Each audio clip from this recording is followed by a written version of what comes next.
My granddaughter called me in the middle of the night. "Grandma, I'm at the police station. My stepfather beat me, but now he's telling them I attacked him. They believe him." When I arrived at the station, the officer on duty turned pale and stammering said, "I'm sorry. I didn't know. Where are you watching from today?" Drop your location in the comments below and hit that like and subscribe button. Let me take you back to how this nightmare began, because what happened that night was just the tip of an iceberg that had been forming for months. I'm Margaret Thompson, and at 67, I thought I'd seen every kind of scumbag this world had to offer during my 32 years as a district attorney. Turns out, the worst one had been living under my daughter Rebecca's roof, calling himself a stepfather. The phone rang at 2:13 a.m., jarring me from dreams of my late husband's Sunday pancakes. In my experience, calls at that hour meant someone was either dead, arrested, or both. Emma's voice came through shaky and small. Nothing like the confident teenager who'd helped me reorganize my closet just last weekend. "Grandma Maggie, I'm at the police station." Her words tumbled out between sobs. "Derek hit me, but he's telling them I attacked him first. They believe him. They actually believe him." The familiar fire that had fueled my prosecutorial career for 3 decades ignited in my chest. "Which station, sweetheart?" "Downtown precinct. Grandma, they handcuffed me, like I'm some kind of criminal." I was already pulling on clothes, my mind shifting into the sharp focus that had convicted dozens of domestic abusers over the years. "Emma, listen carefully. Don't say another word to anyone until I get there. Not one word. Do you understand? But they keep asking me questions about why I was hitting Derek's car with a baseball bat. Interesting detail. My granddaughter was many things, but violent wasn't one of them. "Emma, what happened to your face?" Silence stretched between us before she whispered, "He said I fell down the stairs." Of course he did, because apparently Derek Collins thought I was born yesterday, instead of being the woman who'd sent his type to prison more times than I could count. I grabbed my keys, noting the irony that I'd spent years putting away men exactly like the one who'd apparently been terrorizing my family right under my nose. The drive downtown took 18 minutes, during which I called my old partner, Marcus Webb, now captain of the downtown precinct. He didn't answer, which was probably for the best. This required a more delicate touch than screaming about police incompetence at 2:30 in the morning. When I pushed through the precinct doors, Officer Bradley was behind the desk, filling out paperwork and looking thoroughly pleased with himself. He was young, maybe 28, with the kind of swagger that comes from believing you've caught a real criminal instead of a terrified teenager. "I'm here for Emma Thompson," I announced, my voice carrying the authority that had once commanded courtrooms. Bradley looked up, and I watched recognition dawn across his face like sunrise over a graveyard. The coffee cup slipped from his suddenly nerveless fingers, crashing to the floor in a spray of ceramic and caffeine. "Ms. Thompson," he stammered, his earlier confidence evaporating. "I mean, Prosecutor Thompson. I didn't know. We didn't realize. Where is my granddaughter?" "Interview room 2, but ma'am, there are procedures." "Officer Bradley." I stepped closer to his desk, letting my voice drop to the tone that had made seasoned defense attorneys break into cold sweats. "In the next 30 seconds, you're going to unlock that interview room, remove those handcuffs from my granddaughter, and then you're going to explain to me exactly how a 16-year-old girl with a black eye became the suspect instead of the victim." Bradley's Adam's apple bobbed like a fishing lure. "The stepfather, Derek Collins. He filed the complaint, said the girl went crazy, started destroying his property with a baseball bat. When he tried to stop her, she attacked him. And her injuries? He said she fell down the stairs trying to run away after the attack." I'd heard more creative fiction from first-year law students. "Where is Mr. Collins now?" "He went home. Didn't want to press charges if we could just get the girl some help. Really seemed concerned about her mental state." Oh, Derek was concerned all right. Concerned that his carefully constructed lie was about to crumble under actual scrutiny. "Show me to my granddaughter. Now." Bradley fumbled for his keys with hands that trembled slightly. As we walked down the narrow hallway lined with interview rooms, I noticed the way other officers averted their eyes. Word had spread quickly through the station that Margaret Thompson was back, and nobody wanted to be the one who'd screwed up her family's case. Emma sat slumped in a metal chair, her wrists still cuffed to the table. When she looked up and saw me, tears started flowing down her bruised cheeks. "Grandma, I didn't attack him. I swear I didn't." I turned to Bradley, who was hovering uncertainly in the doorway. "Keys, now." The handcuffs hit the table with a metallic clank, and Emma immediately threw herself into my arms. She felt so small, this girl who usually seemed to tower over the world with teenage confidence. "Tell me what really happened," I said, guiding her back to her chair, but keeping my hand on her shoulder. "Derek's been—" she started, then stopped, glancing nervously at Officer Bradley. "Officer, I need a moment alone with my granddaughter." "Ma'am, this is an active investigation." The look I gave him could have frozen water in July. Bradley backed out of the room so fast he nearly tripped over his own feet. "Now, Emma, tell me everything." Emma's story came out in fragments, like pieces of broken glass that cut deeper the more you tried to put them together. Derek Collins had been escalating for months, starting with verbal abuse that Rebecca had dismissed as stress from work, then moving to shoving matches that left no visible marks, and finally to tonight's incident. "He's been drinking more lately," Emma said, wiping her nose with the back of her hand. "Mom tries to pretend everything's normal, but I can see her flinching when he walks into a room. She's scared of him, Grandma." This was news to me, which meant Rebecca had gotten very good at hiding things. My daughter had always been private, but domestic abuse victims became masters of concealment. What happened tonight specifically? I was in my room doing homework when I heard Mom crying downstairs. Derek was yelling at her about dinner being cold or something stupid like that. Then I heard this loud crack, like he'd hit something. Emma's voice got smaller. "Or someone." The familiar rage built in my chest, the same feeling I'd had every time I'd seen crime scene photos of battered women. But this was my family, which made it infinitely worse. I came downstairs to check on Mom, and Derek grabbed me by the arm. He said if I didn't go back to my room and mind my own business, he'd give me something to really cry about. Emma touched her swollen eye gingerly. "That's when he hit me. And the baseball bat?" For the first time since I'd arrived, Emma almost smiled. Mom's old softball bat was by the back door. After Derek hit me, something just snapped. I grabbed it and went outside to his precious Camaro. I had to admire the girl's spirit, even if her timing could use work. "How much damage did you do?" "Both headlights, the windshield, and I may have dented the hood a few times." Derek Collins was about to learn that terrorizing a Thompson woman came with consequences he hadn't anticipated. "Where was your mother during all this?" Emma's expression darkened. "Locked in the bathroom, probably. That's where she goes when Derek gets violent. She pretends not to see anything." The picture was becoming clearer, and it wasn't pretty. Rebecca was trapped in a classic cycle of abuse, too frightened and probably too ashamed to ask for help. Meanwhile, Emma had been watching it all, building up rage until it exploded into property destruction. "Emma, has Derek ever touched you inappropriately?" "No, nothing like that. But Grandma, I'm scared of what he might do to Mom if I'm not there." Smart girl. She understood the dynamics better than many adults. "You don't need to worry about that anymore." "What do you mean?" I stood up, feeling the familiar satisfaction that came with having a clear plan of action. "I mean, Derek Collins just made the mistake of assaulting a prosecutor's granddaughter. He has no idea what kind of storm he's unleashed." Before Emma could ask what I meant, Officer Bradley knocked on the door. "Ms. Thompson? Captain Webb is here. He'd like to speak with you." Marcus Webb had been my partner when I was still a young prosecutor learning the ropes. He'd worked his way up through the ranks while I'd climbed the ladder in the DA's office. We'd maintained mutual respect over the years, built on successfully putting away some very bad people. "Maggie," he said, stepping into the interview room with the careful expression of a man walking through a minefield. "I understand there's been some confusion about tonight's incident." "No confusion, Marcus. Just a very clear case of domestic violence that your officer somehow managed to flip backwards." Marcus glanced at Emma, taking in her black eye and defensive posture. His jaw tightened. "Bradley, get me the file on this case. All of it."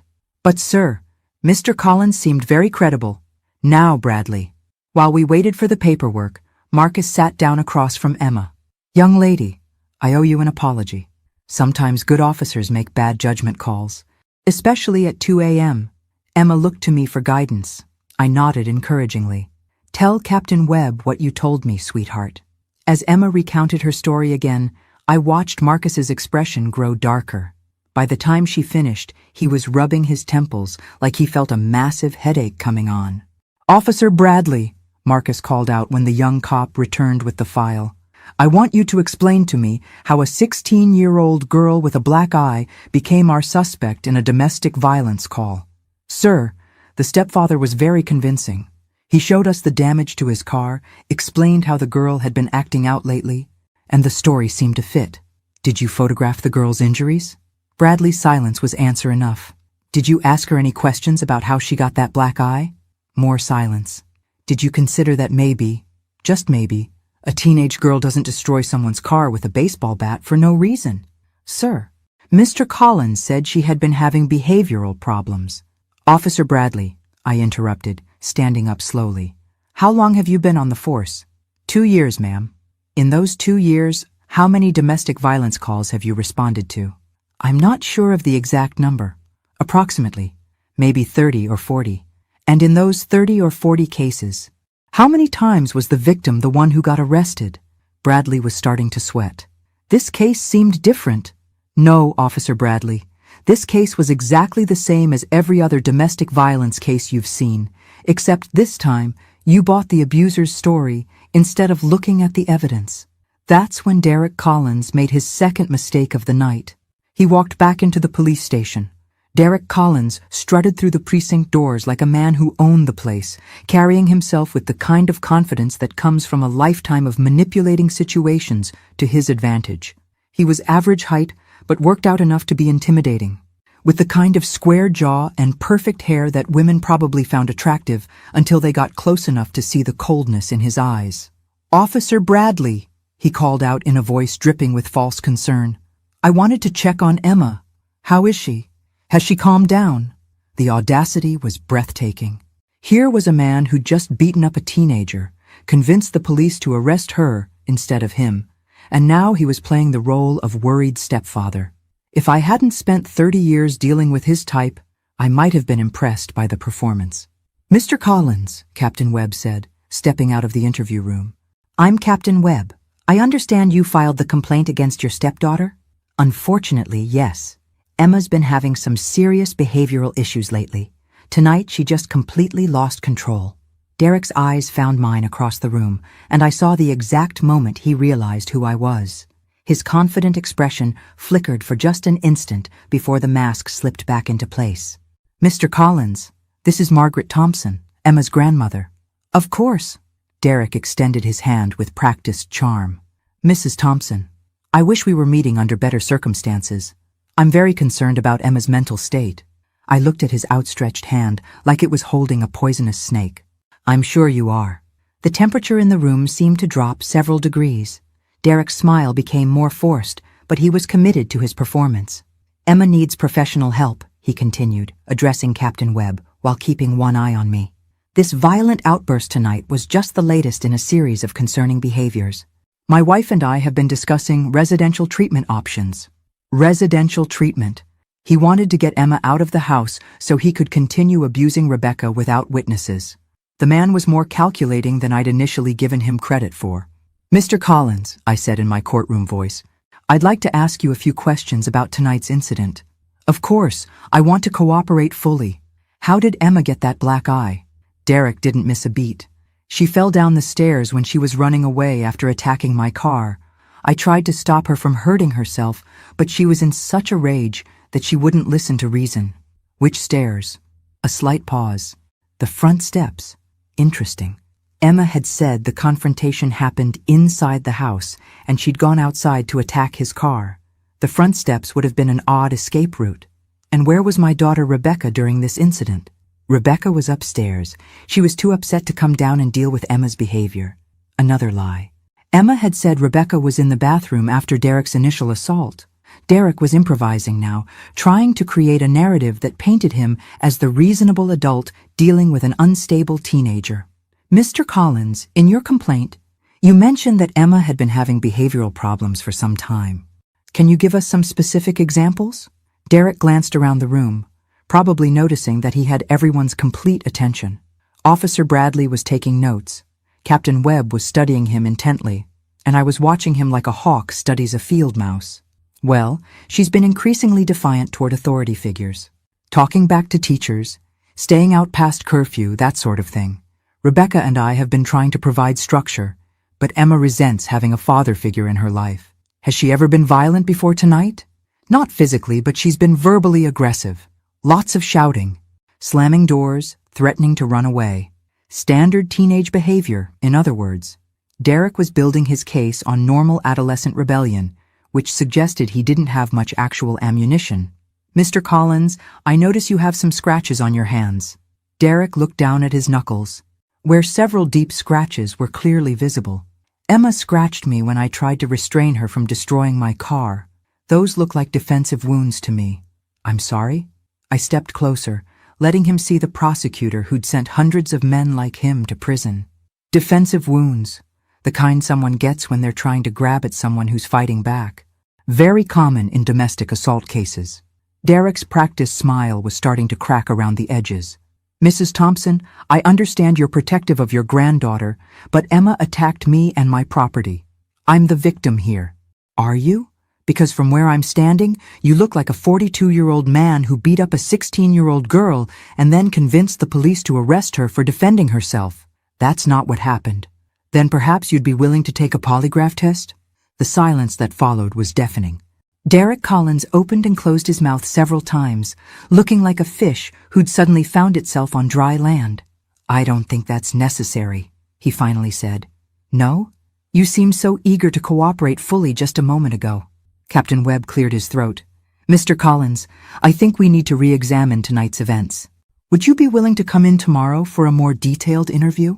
Actually, Derek said, checking his watch with exaggerated casualness, I should get home to Rebecca. She's probably worried sick. He was backing toward the door now, his confident demeanor completely abandoned. Perhaps we could table the polygraph discussion until everyone's had a chance to calm down. Of course, I said pleasantly. There's no rush. After all, domestic violence charges can be filed within the statute of limitations. Derek froze halfway to the door. Domestic violence charges? Did I not mention that? I'm sorry. Sometimes I forget that not everyone is familiar with Texas Penal Code 22.01. Assault family violence. Family. It's a fascinating statute, really. For the first time since he'd walked into the station, Derek Collins looked genuinely scared. He mumbled something about calling his lawyer and practically ran for the exit. Captain Webb watched him go, then turned to me with something that might have been admiration. You always did know how to clear a room, Maggie. Marcus, I need you to photograph Emma's injuries properly, take a detailed statement about the assault, and then I want Derek Collins picked up for questioning tomorrow. Consider it done. But Maggie, you know he's going to lawyer up after tonight. I smiled, feeling the familiar thrill that came with a case I was going to win. Let him. I've been prosecuting domestic abusers longer than he's been perfecting his act. That's when Emma tugged on my sleeve. Grandma, what about Mom? If Derek figures out we're building a case against him. The girl was right. If Derek felt cornered, he might escalate the violence at home. Rebecca was in danger, and she didn't even know it yet.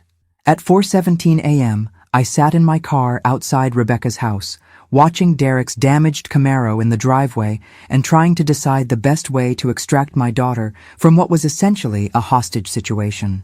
Emma was asleep in the passenger seat, exhausted from the night's events, and I'd made the decision not to send her back into that house until Derek was behind bars. The house looked peaceful from the outside. 2-story colonial with a well-maintained lawn and Rebecca's flower garden visible in the early morning light. It was the kind of home that screamed suburban stability, which made it the perfect cover for domestic abuse. The neighbors would never suspect that behind those cheerful yellow shutters, a predator was systematically destroying my daughter's life. My phone buzzed with a text from Marcus. Collins just called a lawyer. Expensive one. Might want to move fast. Of course he had. Derek probably had some kind of contingency plan for this exact scenario. Men like him always did. They were control freaks who planned for every possible threat to their carefully constructed kingdoms. I called Rebecca's cell phone, knowing Derek was probably asleep and she might be able to answer without waking him. Mom. Rebecca's voice was barely a whisper. Is Emma okay? The police called and said there was an incident, but they wouldn't tell me much. Emma's fine. She's with me. But we need to talk and not over the phone. I can't leave right now. He's not in a good mood.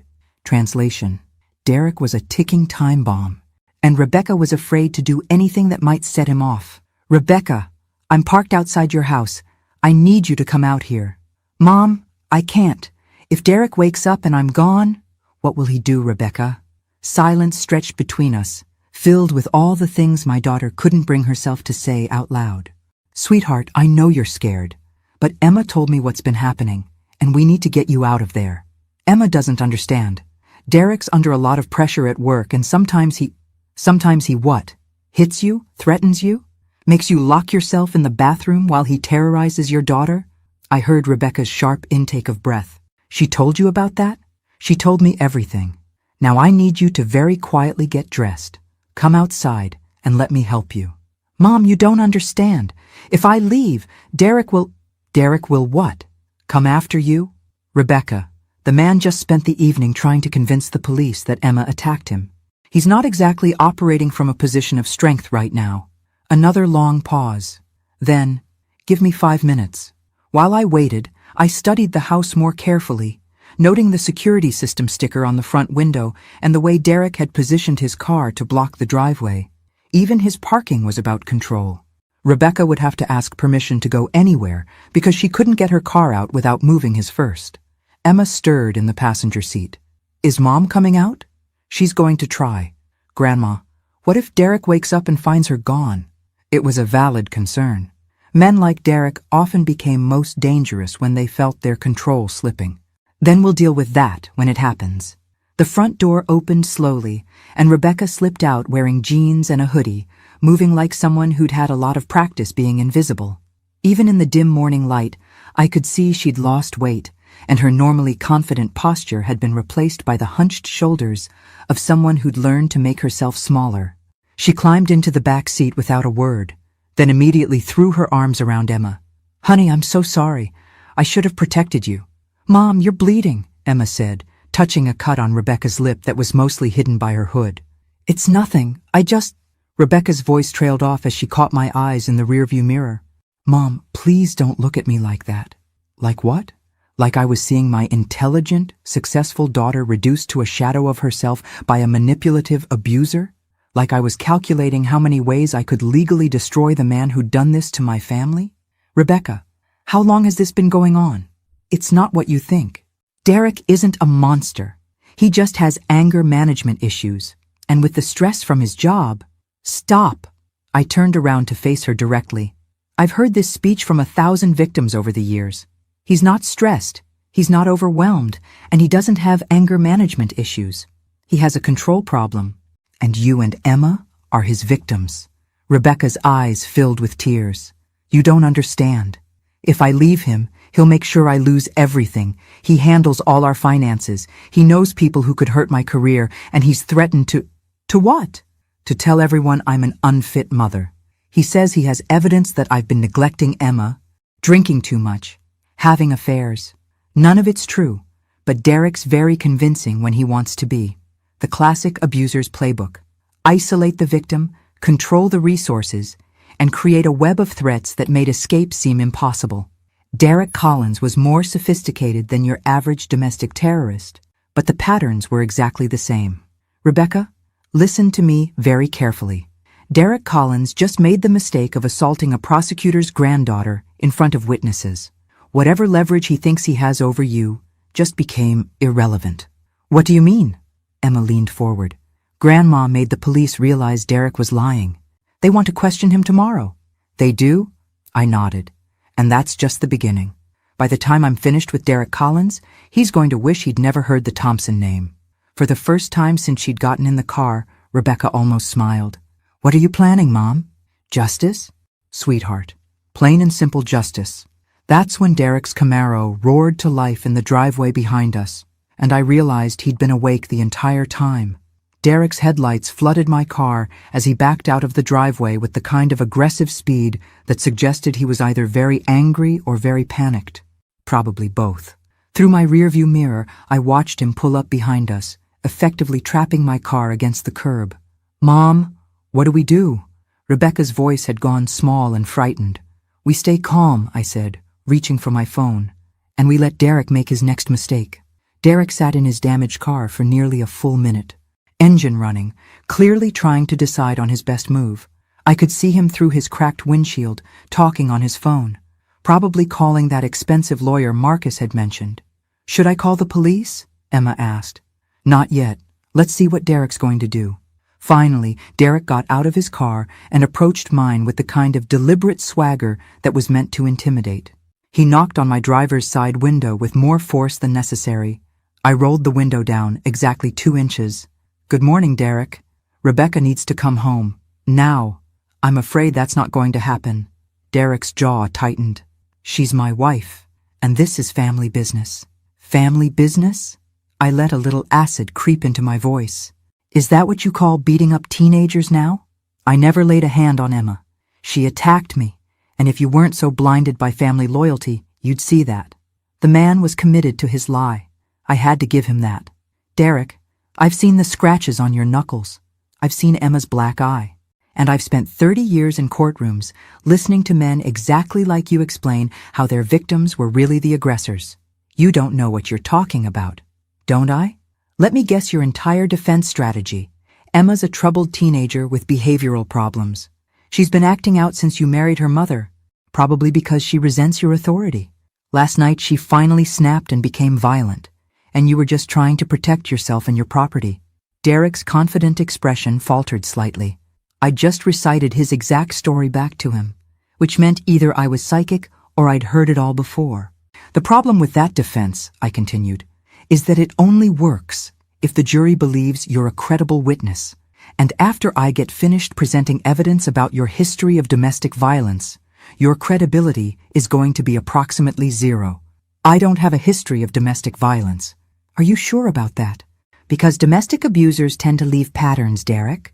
Previous relationships that ended badly, complaints that were never filed, employers who might remember anger management issues." For the first time, Derek looked genuinely worried.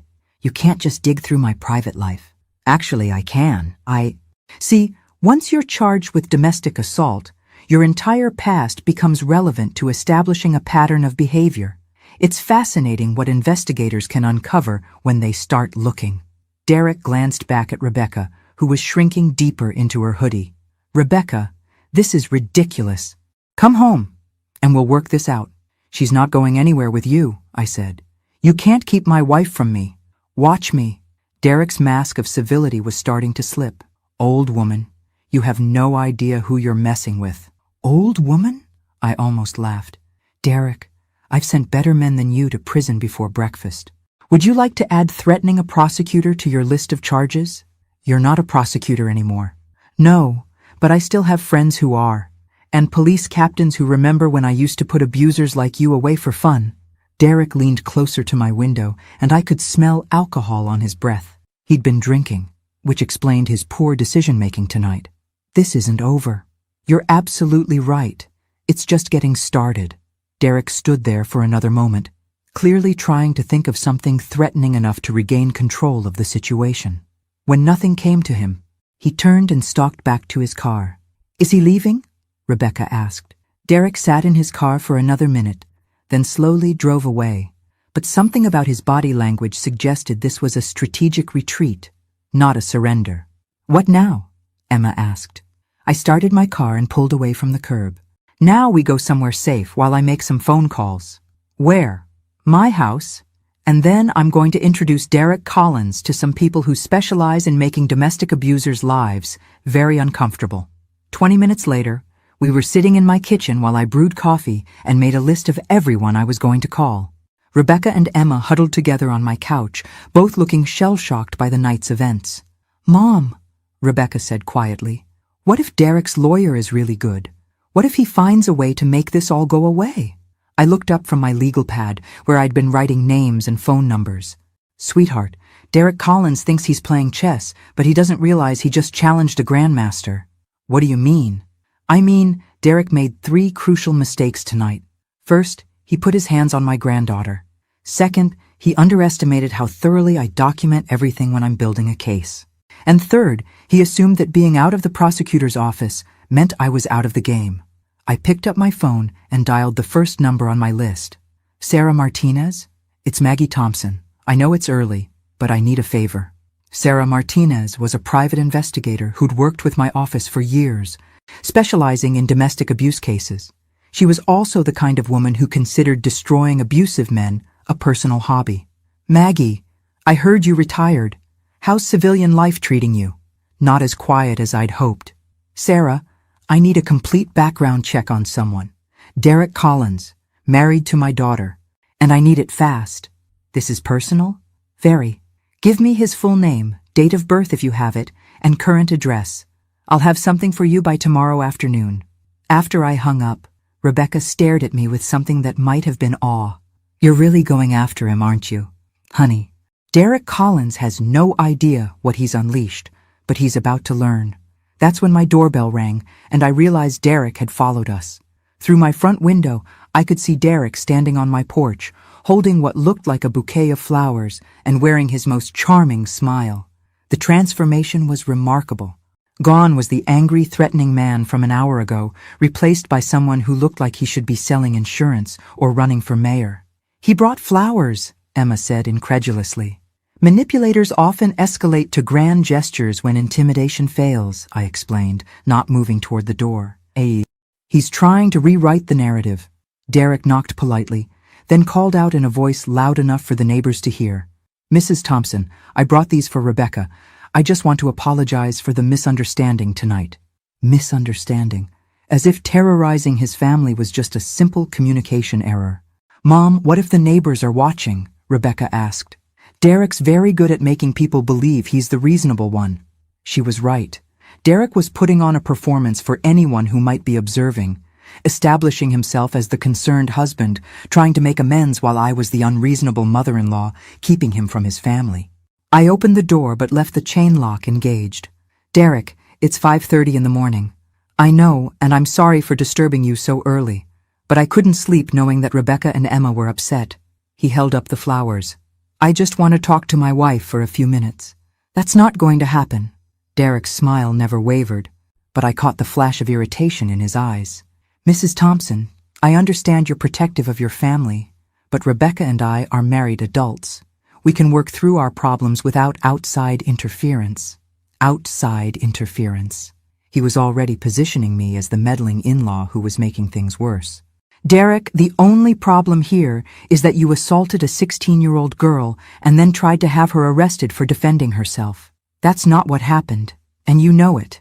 Derek's voice remained perfectly calm and reasonable. Emma has been struggling with some behavioral issues, and last night she had what I can only describe as a complete breakdown. I'm hoping we can get her the professional help she needs. Professional help? He was still trying to paint Emma as mentally unstable. The only person who needs professional help is you, Derek. Specifically, anger management counseling in a state correctional facility. Derek's laugh sounded genuinely amused. Mrs. Thompson, I understand you used to be a prosecutor, but you're retired now. You can't just throw around accusations and expect people to take them seriously. Watch me. Rebecca, Derek called out, raising his voice slightly. Honey, please come talk to me. Let's go home and work this out like the adults we are. She's not going anywhere with you, I repeated. Actually, Derek said, his smile becoming more forced, unless Rebecca is under arrest or you have some kind of legal guardianship, you can't prevent her from leaving with her husband. He was technically correct, which was the most dangerous kind of correct when dealing with manipulative abusers. Rebecca was an adult, and if she chose to go with Derek, I couldn't legally stop her. Rebecca, Derek continued, I love you, and I love Emma. What happened tonight was just a family disagreement that got out of hand. We can fix this. I heard movement behind me and turned to see Rebecca standing in the hallway, looking torn between fear and guilt. Derek had found her weakness, her desire to believe that this could all be resolved peacefully. Mom, Rebecca said quietly, maybe I should talk to him. Absolutely not. Derek heard her voice, and his smile became genuine for the first time. Becca, sweetheart. Please, just 5 minutes. Rebecca took a step toward the door, and I realized I was about to lose her to Derek's manipulation. Rebecca, before you make that decision, let me ask you something.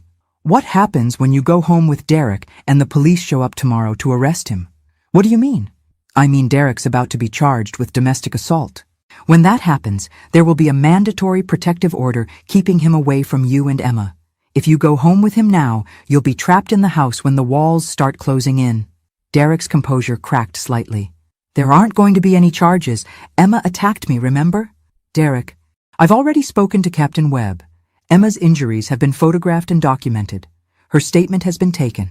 And thanks to your performance at the police station tonight, you're now the prime suspect in a domestic violence case. You're bluffing. Am I? Sarah Martinez is already running a background check on you. By tomorrow afternoon, I'll know everything about your previous relationships, your employment history, and any other complaints that might have been filed against you. For the first time, Derek looked genuinely shaken. You can't do that. I already am. And Derek, here's something you should know about private investigators who specialize in domestic abuse cases. They're very good at finding patterns, even when those patterns have been carefully hidden. Derek stared at me for a long moment, his charming mask completely abandoned. Then he turned his attention back to Rebecca. Becca, if you don't come home with me right now, I'm going to assume you're choosing your mother over your marriage. There it was. The ultimatum that abusers always eventually delivered. Choose me, or choose everyone else in your life. That's not a choice, Derek, I said. That's a threat. It's reality. Rebecca can either come home and work on our marriage, or she can stay here and destroy it. Rebecca looked between Derek and me, tears streaming down her face. I need time to think. No, Derek said flatly. You need to decide. Right now. And that's when Rebecca finally saw him clearly. Not the charming man she'd married, not the stressed husband who just needed understanding, but the controlling abuser who'd been hiding behind those facades. I'm staying here, she said quietly. Derek's flower bouquet hit my porch with a wet thud. Fine. But Rebecca, when you're ready to stop playing games and come home, remember that I won't wait forever. He walked back to his car without another word, leaving the crushed flowers scattered across my doorstep like a promise of things to come. By noon the next day, my kitchen table looked like a war room. I had legal pads filled with notes, my laptop open to various databases, and my phone constantly buzzing with callbacks from old colleagues who were eager to help take down a domestic abuser. Sarah Martinez had delivered her preliminary report on Derek Collins, and it was even more damning than I'd hoped. 3 previous relationships, I told Rebecca and Emma as I reviewed the file, all ended with restraining orders or police complaints that were mysteriously dropped. So he's done this before, Emma said. Multiple times, and he's gotten progressively more sophisticated about it. I flipped to the next page. His first wife, Jennifer Walsh, filed domestic violence charges in 2018, but dropped them after Derek hired an expensive lawyer who painted her as vindictive and mentally unstable. Rebecca winced. That's what he threatened to do to me. His second wife, Amanda Collins, yes, she kept his name, had a similar experience. Filed charges, got scared off by legal intimidation, and eventually just moved to another state to get away from him. What about the third one? Lisa Chen. She was smart enough to document everything, but Derek's lawyer got the case dismissed on a technicality. I looked up at Rebecca. Derek has a system, sweetheart. He finds intelligent, successful women, isolates them from their support systems, and then systematically destroys their confidence until they believe they deserve the abuse. But I didn't deserve it, Rebecca said, as if she was just realizing this. Of course you didn't. None of his victims did. Emma leaned forward. Grandma, what happened to those other women? Are they okay? That's the interesting part. Sarah managed to track down Jennifer Walsh. She's willing to testify about her experiences with Derek if we can guarantee her protection. Protection from what? Rebecca asked. Derek has a history of retaliating against women who speak out against him. Nothing violent enough to get him arrested, but a pattern of harassment, property damage, and intimidation. My phone rang, interrupting our strategy session. It was Marcus Webb. Maggie, we tried to bring Derek Collins in for questioning this morning. Tried? He's gone. Neighbors saw him loading suitcases into his car around 7 a.m. We've got an APB out, but his lawyer says Derek is visiting family out of state and will cooperate fully when he returns. I wasn't surprised. Men like Derek often ran when they realized the walls were closing in. Marcus, what about the warrant? Judge signed it an hour ago. Domestic assault, interfering with a police investigation, and intimidating a witness. Intimidating a witness? Emma, Derek's little visit to your house this morning constituted witness intimidation under Texas law. Things were progressing faster than I'd anticipated, which was both good and bad. Good because Derek would soon be facing serious charges. Bad because cornered animals were the most dangerous. Marcus, I need you to put a patrol car outside my house. Derek's escalating, and I don't want him making another run at Rebecca or Emma. Already done.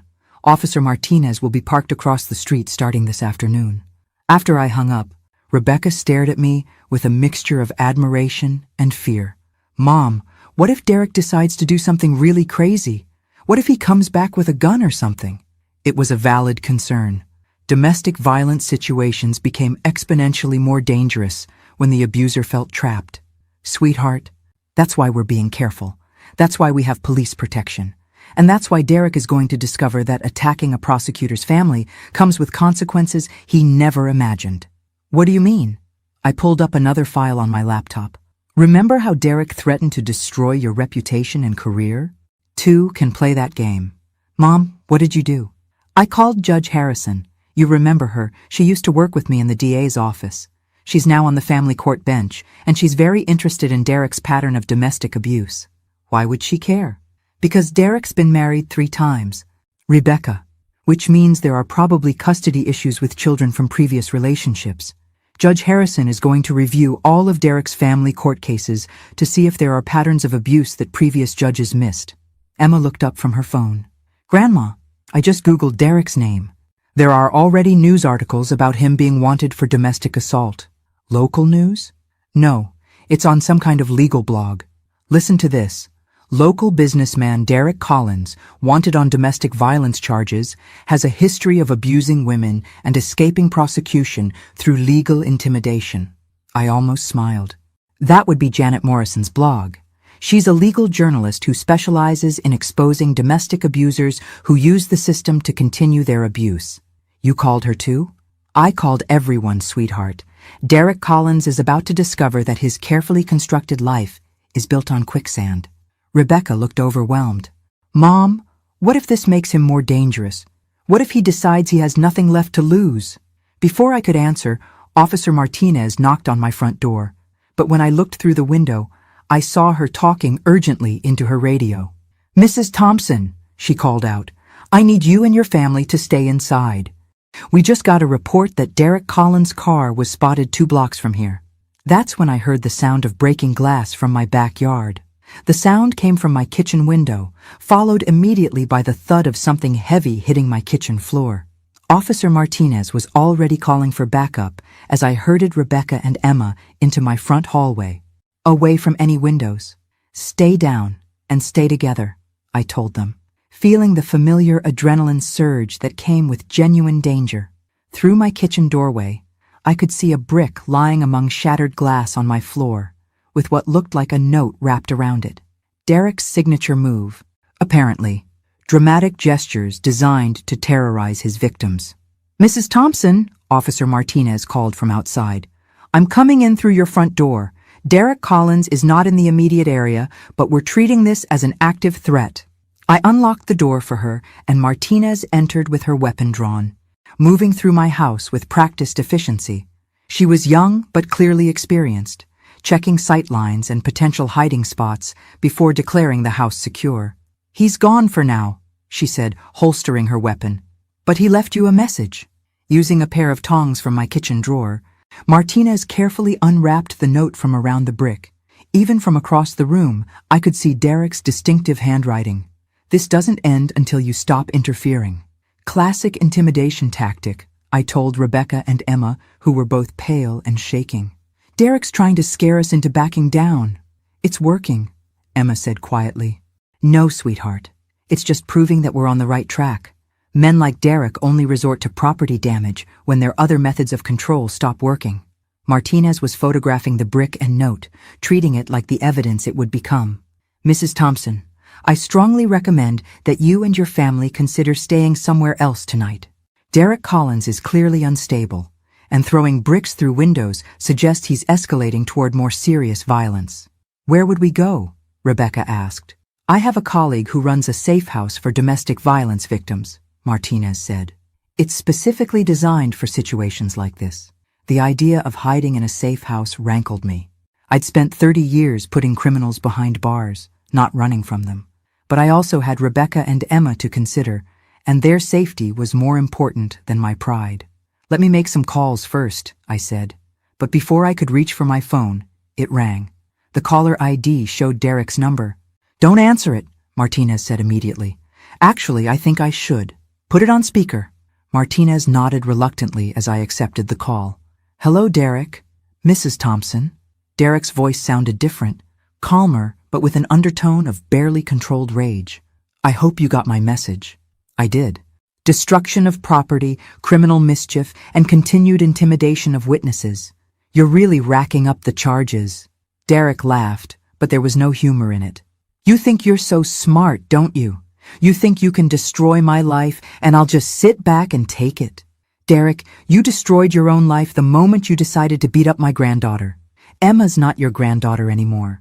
Neither Rebecca nor Emma are your family. They're mine, and I decide what happens to them. The possessive language was chilling. Derek genuinely believed he owned Rebecca and Emma, which made him infinitely more dangerous. Derek, where are you? Somewhere you'll never find me. But don't worry. Mrs. Thompson, I'll be in touch. The line went dead, and Martinez immediately got on her radio to report the call. This just became a federal case, she told me, threatening witnesses across state lines, fleeing to avoid prosecution. The FBI will want to talk to all of you. Good, I said. The more agencies looking for Derek, the faster we'll catch him. But even as I said it, I knew Derek Collins wasn't finished with us. Men like him didn't give up easily, especially when they felt their carefully constructed world crumbling around them. Grandma, Emma said, I'm scared. What if Derek decides he can't have Mom, so nobody can? It was the question I'd been dreading, because it was the most logical escalation for someone like Derek. When domestic abusers lost control completely, they often turned to murder-suicide as their final act of possession. That's not going to happen, I said firmly. How can you be sure? Because Derek Collins is about to learn that threatening a Thompson woman was the biggest mistake of his criminal career. That's when my phone buzzed with a text from an unknown number. Check your email. Derek's not as smart as he thinks he is. A friend. I opened my laptop and found an email with a video attachment. The sender was listed as Justice for Women, which wasn't a name I recognized. What is it? Rebecca asked. I clicked play on the video and Derek's face filled my screen. He was sitting in what looked like a motel room, talking to someone off camera. The old lady thinks she can intimidate me, Derek was saying, but I've got plenty of experience dealing with women who don't know their place. The person behind the camera asked, What are you going to do? Derek's smile was cold and calculating. Whatever it takes to get my family back, and if I can't have them, I'll make sure Margaret Thompson regrets the day she decided to interfere in my marriage. The video ended, and we all sat in stunned silence. Who sent this? Officer Martinez asked. I don't know, but I think Derek Collins just confessed to planning further violence against my family. That's when I realized Derek had made his fourth and final mistake. He'd underestimated not just me, but everyone else who was willing to help bring down a domestic abuser. The hunter was about to become the hunted. The FBI task force that assembled in my living room the next morning looked like something from a crime drama. Special Agent Sarah Chen, a specialist in domestic terrorism and stalking cases, sat across from me with the kind of focused intensity that comes from hunting dangerous predators for a living. Mrs. Thompson, Agent Chen said, the video you received yesterday is incredibly valuable evidence, but we need to discuss the source. Justice for Women isn't just a random email address.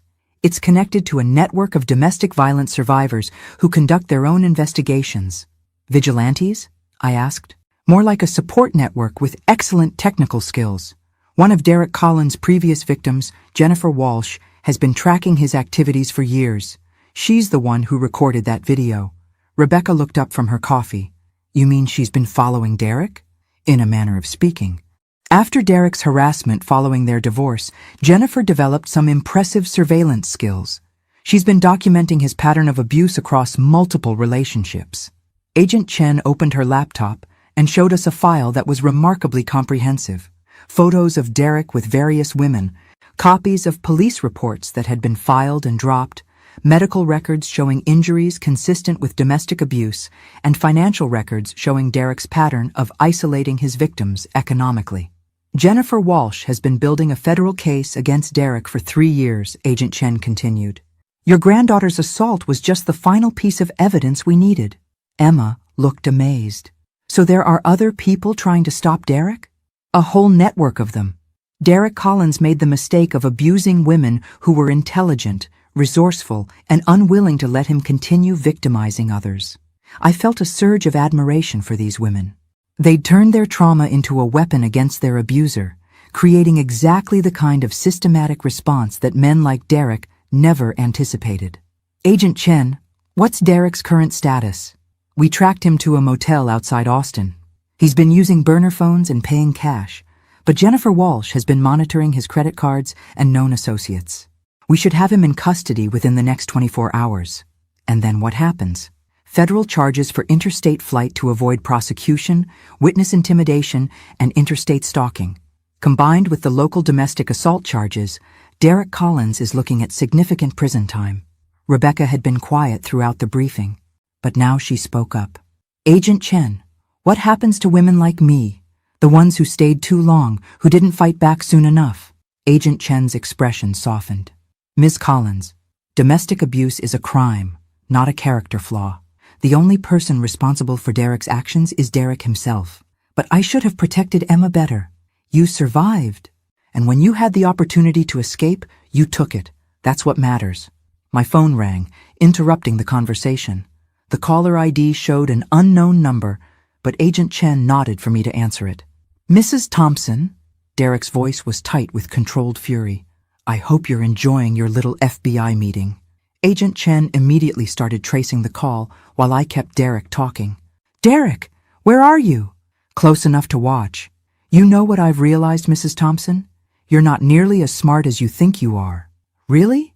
Because from where I'm sitting, you're the one hiding in motels and making desperate phone calls. Derek's laugh was harsh. You think this is over? You think arresting me will solve anything? There are plenty of other women out there, Mrs. Thompson. Younger women. More vulnerable women. And when I get out of prison, I'll find them. The threat was chilling, but also revealing. Derek was already planning his next cycle of abuse, which meant he had no intention of changing his behavior. Derek, you're not getting out of prison. Not for a very long time. We'll see. I have excellent lawyers, and I'm very good at convincing people that I'm the victim in this situation. Agent Chen held up a tablet showing Derek's location. He was calling from a cell tower less than 2 miles away. Derek, I said, there's something you should know. You're not the only one who's good at investigations. What's that supposed to mean? It means Jennifer Walsh has been documenting your crimes for 3 years. Amanda Collins kept detailed records of your abuse. Lisa Chen has medical records proving what you did to her. You're not facing one victim, Derek. You're facing all of them. For the first time, Derek's voice lost its confident edge. That's impossible. Is it? You thought you could terrorize women into silence, but what you actually did was create a network of survivors who were determined to stop you. Agent Chen was already mobilizing her team, but she held up a finger indicating I should keep Derek on the line. Derek, it's over. Turn yourself in, and maybe you can avoid some of the more serious federal charges. No, Derek said, his voice becoming increasingly agitated. This isn't over. If I can't have my family back, then nobody wins. The line went dead, and Agent Chen immediately got on her radio. All units, Derek Collins is mobile and making threats. Consider him armed and extremely dangerous. Emma grabbed my hand. Grandma, what did he mean when he said nobody wins? Before I could answer, Officer Martinez burst through my front door. Mrs. Thompson, Derek Collins just drove past your house. He's circling the block. Agent Chen drew her weapon. Everyone away from the windows. Now. That's when we heard Derek's car pull into my driveway, and I realized he'd decided to make his final stand. Derek Collins sat in his damaged Camaro in my driveway for exactly 4 minutes, engine running while FBI agents and local police surrounded my house. Through my front window, I could see him gripping his steering wheel and staring at my front door with the kind of intensity that comes from a man who's lost everything and decided to take everyone else down with him. "Mrs. Thompson," Agent Chen said quietly, "I need you and your family in the back bedroom, now." But I'd spent 30 years facing down criminals in courtrooms, and I wasn't about to hide from Derek Collins in my own home. "Agent Chen, let me talk to him." "Absolutely not. I know men like Derek. Right now he's deciding between surrender and suicide, probably taking us with him. If he's going to listen to anyone, it'll be me." Emma grabbed my arm. "Grandma, don't go out there." "Sweetheart, I'm not going outside. But Derek called me for a reason. He wants to talk." Agent Chen considered this for a moment, then nodded reluctantly. "Keep him talking, but stay away from windows and doors." I picked up my phone and called Derek's number. He answered on the first ring. "Mrs. Thompson." "Derek, you're surrounded. There's no way out of this except through surrender." "I know." His voice was eerily calm. "I've been thinking about what you said, about Jennifer and Amanda and Lisa, about all of them working together against me. They're not working against you, Derek. They're working for justice." "Justice?" Derek repeated the word like it tasted bitter. "You know what's funny? I actually loved Rebecca. I loved Emma too, in my own way." "No, Derek, you don't love people by terrorizing them. I was trying to protect them, to make them strong, to teach them how the world really works. It was the classic abuser's rationalization, turning violence into education and control into love. Derek, hitting a 16-year-old girl isn't protection, it's assault." Emma needed discipline. She was disrespectful, rebellious. If Rebecca had supported me instead of undermining my authority, Rebecca was protecting her daughter from an abuser. Derek was quiet for a moment, and I could hear sirens approaching from multiple directions. More backup was arriving, which meant the situation was escalating toward its conclusion. "Mrs. Thompson, do you want to know what I realized sitting out here?" "What's that, Derek?" "I realized that you're right. I am exactly what you said I am. A predator. A man who hurts women because it makes me feel powerful." The admission was startling.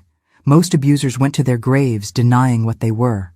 "Derek, if you understand that, then you can change." "No, I can't.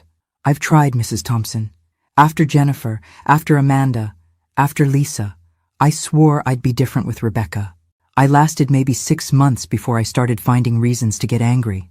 Agent Chen was watching me intently, probably trying to determine whether Derek was having a breakdown or planning something violent. "Derek, you can get help. There are programs for men like me." "Mrs. Thompson, I've been to therapy. I've taken anger management classes. I've read every book on healthy relationships ever written. And you know what I learned?" "What?" "I learned that I'm very good at convincing therapists that I'm making progress while I continue abusing women. I'm a predator, Mrs. Thompson, and predators don't change. We just get better at hiding what we are." The honesty was chilling, but it also confirmed what I'd always believed about men like Derek. They didn't abuse women because they couldn't control their anger. They abused women because they enjoyed the control. "Derek, what are you planning to do?" "I'm planning to make sure I never hurt another woman again." Before I could ask what that meant, Derek's car door opened. Agent Chen immediately got on her radio, coordinating with the tactical team that had taken positions around my house. Derek walked slowly toward my front door, his hands visible and empty. He looked smaller somehow, as if finally acknowledging what he was had deflated his entire presence. "Derek," I called out through the door, "what do you want?" "I want to apologize to Emma and Rebecca. I want to tell them that none of this was their fault." "You can do that in court." "No, Mrs. Thompson, I can't." That's when I saw the small device in Derek's hand. At first I thought it was a phone, but then I realized it was a detonator. "Agent Chen," I said quietly, "Derek's got a bomb." The next 30 seconds moved like a slow-motion nightmare. Agent Chen was shouting into her radio. Tactical officers were repositioning, and Derek was walking calmly toward my front porch. "Derek," I called out, "think about what you're doing." "I am thinking. For the first time in years, I'm thinking clearly. This won't solve anything. It'll solve everything, Mrs. Thompson. Rebecca and Emma will be safe. Jennifer and Amanda and Lisa will be safe. Every woman I might have met in the future will be safe. Derek stopped at my front door and pressed his face against the glass. Tell Emma and Rebecca that I'm sorry. Tell them they deserved better than me. Derek, don't. The explosion wasn't as large as I'd expected.